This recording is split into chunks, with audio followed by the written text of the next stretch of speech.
Hello everyone, আজকে আমি আপনাদের দেখাবো 36তম বিসিএসে মানসিক দক্ষতার আরেকটি গণিতের সমাধান। চলুন শুরু করা যাক।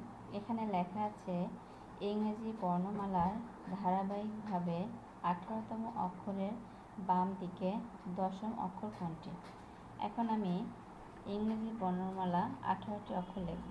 এজন্য আমি 18টি ফোঁটা দিচ্ছি আগে থেকে। 1 2 3 4 5 6 7 8 9 10 11 12 13 14 15 16 17 18। এখন আমি লেটার লিখব A B C D E F G H I J K L M N O P Q R. এখানে আমার 18টা লেখা হয়ে গেছে। এখানে কি বলছে সেটা নোটিস করবেন। এখানে বলছে ইংরেজি বর্ণমালার ধারাবাহিকভাবে 18তম অক্ষরে।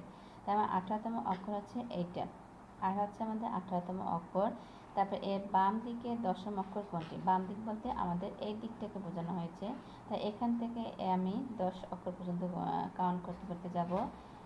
1 2 3 4 5 6 7 8 9 10। তাহলে আমার দশম অক্ষর হলো এইচ। তাহলে আমাদের রেজাল্ট হবে এই এইচ। এইচ হচ্ছে আমাদের অ্যান্সার।